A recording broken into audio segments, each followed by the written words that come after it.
Damon Gonzalez from Latin Box Sports, your boxing champions.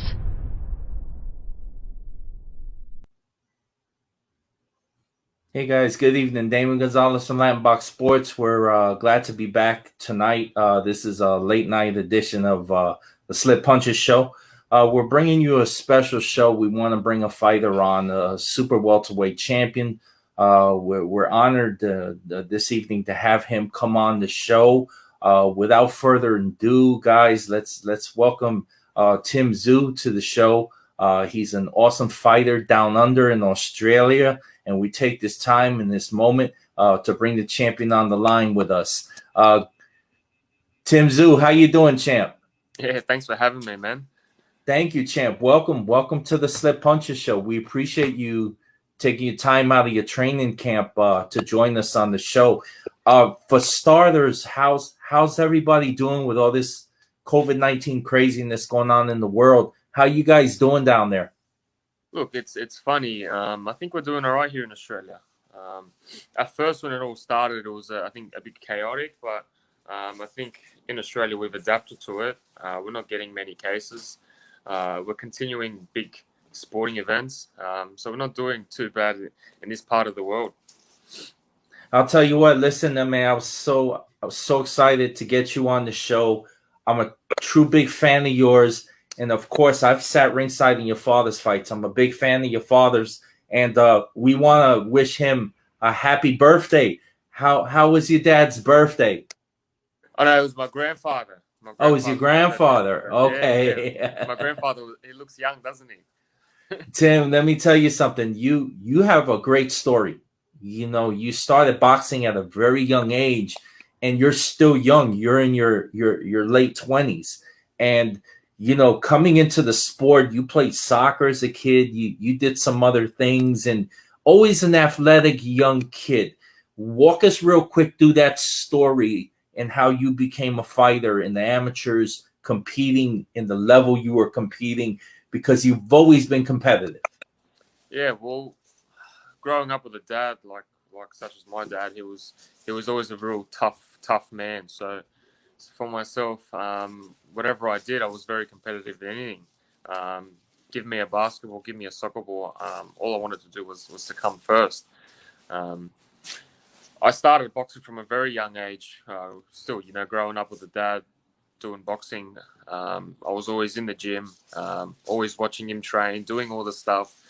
I remember even when I was still a young kid, I used to do the double unders. I used to break records, and I was always involved with the sport. But I had my first boxing fight at the age of 14 or 13.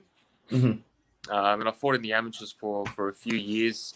The amateur boxing scene here in Australia is not too big, so there was only a limited amount of fights that I could have, and that's why I decided to turn professional, because I knew, you know, there was going to be fights, and it's a journey towards the top ranks. So here we are now. I'm 4.5 years in my pro career. So we're doing not too bad here. Now it's funny. The story we got when you were younger is you fought a taller kid in your first fight, and you leveled him. You put him out.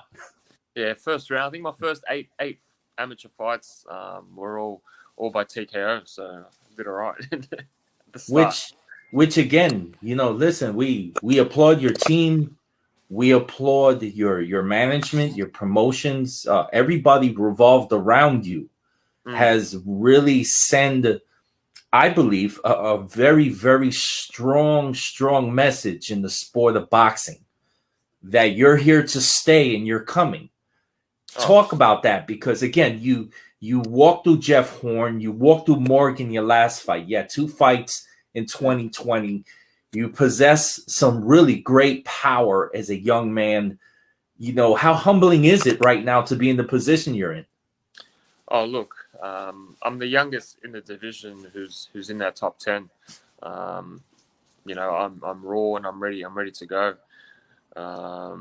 Everyone's at their peak at the moment in my division, and I'm yet to be at my peak. So I'm still young, and I've still got a few years to go until I reach that peak. But you know, I've got the skills and the power, and I've got it all to be able to mix it in with these top boys.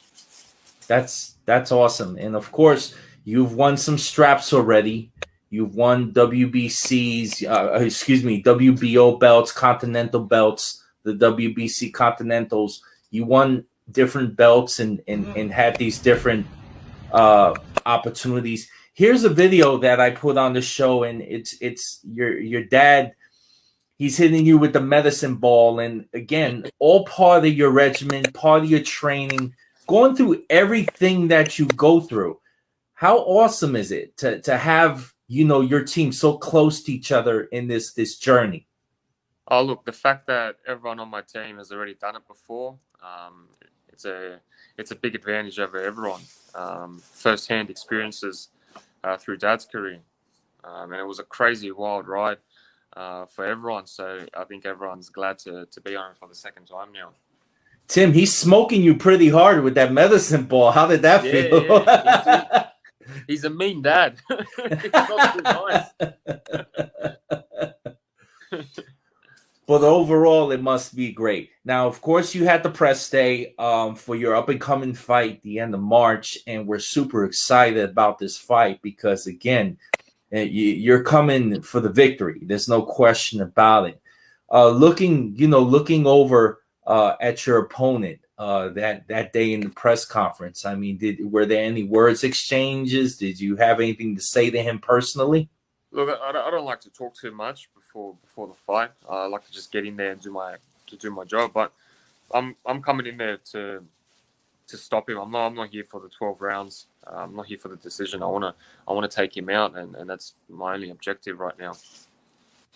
Now, again, we thank you for taking your time in your training camp. We know you're very busy and there's a lot going on, so we're just going to have a few more minutes with you. Tim, give a shout out to all your fans around the world, because you have so many fans that are around the world. And of course, you're recognized. Ring magazines put you in there. They're like, hey, this is a kid to be reckoned with. And how humbling is that, knowing that the boxing world has their eyes on you right now? Oh, of course. Without the fans, none of this could be possible. I've got plenty of fans in Russia. In Australia, my profile's grown as a household name now. I did a bit of work with Manny Pacquiao back in the Philippines, so I've got plenty of supporters there as well. And slowly I'll get my name into the States. I'm yet to have a fight there, but I'm excited for the future because there's plenty of years ahead that I can have some big fights there. Look, without these fans, it wouldn't be possible. We did 2 stadium shows last year, which is an honor, first of all. But again, it's because of the fans. And that must have been crazy humbling, because again, you're doing stuff that's no different on the level of Anthony Joshua. You're selling out arenas. And then when you make that ring walk and you're walking in the ring, I mean, how awesome is that? A sold-out arena coming to see you. It's a pretty thrilling experience. Not many fighters get to have that opportunity, which I'm blessed to be in this position. Look, right now everyone's fighting in studios in front of no crowd, and we're here in Australia walking out to tens of thousands of people in a stadium. So it just proves that we can do stuff here in Australia, and then that we can bring some big fights and have that atmosphere, and to be able to stream it all around the world. Champ, with all the young amateur fighters out there, all the way across the board, the Australians, the Russians, the amateur fighters all over the world. You as a young man, as a young fighter, and your pedigree and how much you put and you invest, you can't keep it if you don't give away, man. Talk about the younger generation. How important is it to you to continue to show the example that you're lining up for them? I think one thing is doing it for yourself, but the other thing is to inspire others and to change the world and the people around you.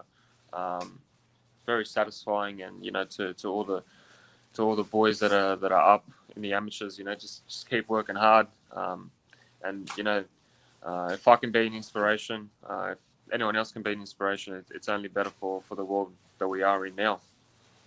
I respect the world out of that because, you know, you're a fighter and a prize fighter and an athlete that you're so down to earth, man. You're just a good guy. And when the bell rings, you're a monster.